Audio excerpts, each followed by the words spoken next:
Berenstain Bears Hospital Friends by Mike Berenstain. The Bear family was visiting the Bear Country Hospital. Their cousin Fred had just had his tonsils taken out. They were bringing him a card and a balloon that said, "Get well soon."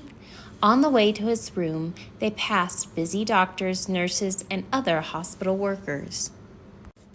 Cousin Fred was sitting up in bed eating a bowl of ice cream. Aunt Min was with him. She had a bed in the corner in case she needed to stay overnight. "Hiya, Fred," said brother and sister. "How are you feeling?" "Hi," said Fred. His voice was soft and raspy. "My throat hurts. That's why I'm eating this. It's the only thing that feels good on my throat." "You get ice cream here?" said brother. "I want to stay in the hospital, too." "I don't know if you can stay," said a voice behind them, "but I'll give you a tour." It was Dr. Gert Grizzly, their family doctor. She was there to check on Cousin Fred. "Can we really have a tour, Dr. Grizzly?" asked Sister. "Of course," said the doctor. "This would be a good time for you to learn all about the hospital." Dr. Grizzly looked Cousin Fred over. "You're doing fine, Fred," she said. "I think you'll be able to go home today." "Hooray!" whispered Fred and went back to eating his ice cream. "Now let's get started," said Dr. Grizzly as they waved goodbye to Cousin Fred and Aunt Min. "This part of the hospital is where cubs stay," explained Dr. Grizzly. "We try to make them comfortable. Their parents can stay with them, and there are books, games, toys, and TV. There's plenty of good food, usually more than just ice cream. Special workers play with the cubs, read to them, and help them learn. There are even artists and musicians who teach cubs how to paint and play instruments." "That looks like fun," said Sister. Brother and Honey nodded. "Hello, Bonnie," said Dr. Grizzly to a cub with a cast on her leg. "Good morning, Dr. Grizzly," said Bonnie. "Bonnie here has a broken bone in her leg," Dr. Grizzly explained. "May we sign your cast?"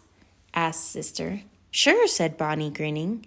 They signed her cast, and Honey drew a heart on it. "Bonnie and her friends are going to PT, physical therapy," said Dr. Grizzly. "That's where they go to get the special exercise they need." The Bear family followed Bonnie to PT and watched cubs working on exercise machines and doing other activities that help them grow strong and well. "When someone has a broken bone like Bonnie," said Dr. Grizzly, "we often take x-rays to learn more about it." "What are x-rays?" asked Brother. "You can see for yourself," said Dr. Grizzly, showing them. There was a window into a room with a big machine. A patient's leg was propped under it. A doctor was holding pictures from the machine up to a light. You could actually see the patient's bones right in the pictures. "Wow," said Sister. "Cool," said Brother. "Cool," said Honey. "X-rays are one way we learn about a patient," said Dr. Grizzly. "But first we do exams and other things to decide what needs to be done. Sometimes there needs to be an operation." "Like when Cousin Fred had his tonsils taken out?" asked Sister. "That's right," said Dr. Grizzly. "Let's see what happens before an operation." They went to a room where nurses and doctors were getting patients ready for operations. A cub was there with her mom and dad. Doctors were giving her medicine to make her comfortable and drowsy. They explained about all the other things they would do to keep her safe and make sure nothing felt bad. The Bear family saw doctors and nurses washing their hands. They wore gowns, hats, and rubber gloves and were putting masks over their noses and mouths.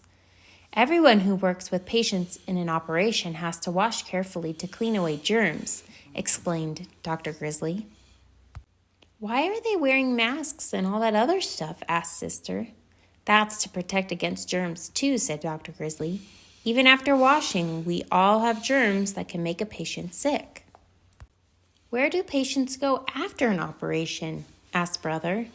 "To recovery," said Dr. Grizzly, taking them into a room where more patients were being cared for. Dr. Grizzly pointed out a plastic bag with tubes attached. "That's an IV," she said. "It gives patients liquids to keep them healthy." Some of the patients were asleep. One cub was just waking up. "Were they taking naps?" asked Sister. Not exactly, said Dr. Grizzly. When cubs have an operation, there are doctors and nurses who help them fall asleep and stay safe until they wake up with their moms and dads. When someone comes to the hospital, asked Brother, where do they go first? Often right to the emergency department, the ED, said Dr. Grizzly. That's the last stop on our tour. They passed through a waiting area for families of patients who had just arrived and greeted a nurse at a desk. This is Nurse Brown, said Dr. Grizzly.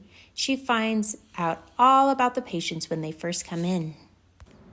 Most of the patients are sent to an exam room, said Nurse Brown. Would you like to see one? She took them to a row of small rooms with curtains.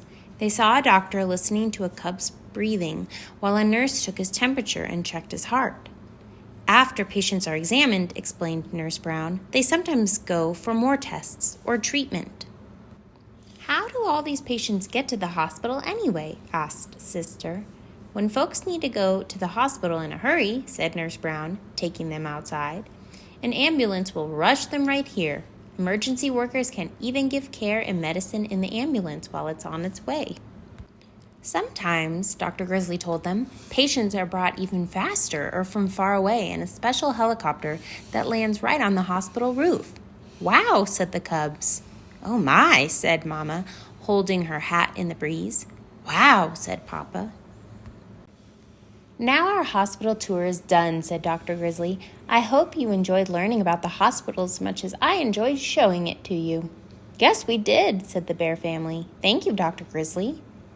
Thank you indeed, Doctor, said Mama. We've met so many new friends here today. The doctors, the nurses, and everyone else who worked hard to make the hospital a special place. And we've learned that when we come to the hospital, our hospital friends will take good care of us all. The end.